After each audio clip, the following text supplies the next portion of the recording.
Hello বন্ধুরা, আমার মতন সমস্যায় আর কে পড়ো বলো তো। এই তরকারি নিয়ে মানে প্রতিদিন আলাদা আলাদা কিছু সবজি বানিয়ে দিতে হয় বরকে।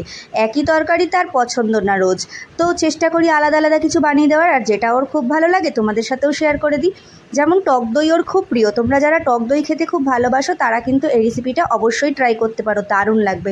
তার জন্য লাগবে বেশ কিছুটা টক দই, ওই আমি 150 মতন দই নিয়েছি। দুটো আলু ডুমো ডুমো করে কেটে একটুখানি সেদ্ধ করে নিয়েছি আলাদা করে। রান্নাটা বেশিক্ষণের একদম না, দইটাকে খুব ভালো করে ফেটিয়ে কাঁচা গুঁড়ো মশলাগুলো যেমন জিরে গুঁড়ো, ধনে গুঁড়ো, কাশ্মীরি লঙ্কার গুঁড়ো, নুন, হলুদ, একটু মিষ্টি ভালো করে মিশিয়ে এক সাইডে রেখে দাও।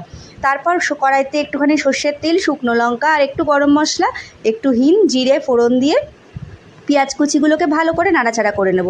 পেঁয়াজ ভাজা হয়ে গেলে একটু আদা আর রসুন থেতো করে রেখেছি, তোমরা চাইলে বেটেও দিতে পারো।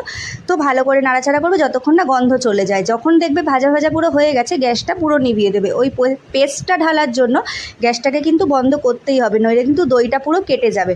গ্যাসটা বন্ধ করে দইটা ঢালার পর ভালো করে একটু নাড়াচাড়া করে নাও। কিছুক্ষণ নাড়াচাড়া করার পর গ্যাসটা আবার অন করে একদম কমিয়ে রেখে দেবে। তারপর আবার কিছুক্ষণ বেশ নাড়াচাড়া করবে। কিছুক্ষণ নাড়াচাড়া হয়ে গেলেই ওর মধ্যে মিশিয়ে দেবে সেদ্ধ করা আলুগুলো দেওয়ার পর একটু নাড়াচাড়া করে নিয়ে ওপর দিয়ে ঢাকা দিয়ে দাও।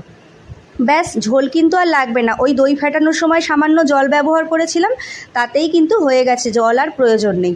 ঢাকা দিয়ে কিছুক্ষণ রাখার পরেই যেহেতু আলুগুলো সেদ্ধ করা, দেখো সুন্দরভাবে কিন্তু হয়ে গেছে। তারপর একটু খুলে ভালো করে ফুটিয়ে নেব। কিছুক্ষণ ফুটিয়ে নেওয়ার পর ওর মধ্যে দিয়ে দেবো একটুখানি ধনেপাতা আর একটুখানি কসৌরি মেথি। ব্যাস, এটা কিন্তু পুরো রেডি হয়ে গেছে। আর অসাধারণ খেতে হয়। রুটির সাথে কি বলবো, আমি তো ভাতের সাথেও ট্রাই করে দেখেছি, দারুণ লাগে। তো দই আলুর এই রেসিপিটা তোমাদের কেমন লাগলো, তোমরা ঝটপট করে কিন্তু তোমরা বানিয়ে আমাকে কিন্তু কমেন্টে অবশ্যই জানিও কেমন লেগেছে। অনেকক্ষণ ধরে তোমাদের সাথে বকবক করছি, চলো এবার রেডি হয়ে গেছে, তোমরাও রেডি করে নিয়ে আমাকে কমেন্টে কিন্তু জানিয়ে দিও কেমন লেগেছে। ভালো লাগলে ভিডিওটা অবশ্যই শেয়ার করো। আর তোমরা বাড়িতে যারা টক দই ভালোবাসো অবশ্যই এটা চেষ্টা করে দেখো, দারুণ লাগবে। খুবই কম সময়ে ঝটপট একটা রুটির সাথে খাওয়ার তরকারি হয়ে যায়। আমার বরের তো খুব ভালো লেগেছিল, আশা করছি তোমাদেরও ভালো লাগবে। আজকের মতন ভিডিওটা এইটুকুই। সবাই খুব ভালো থেকো, সুস্থ থেকো।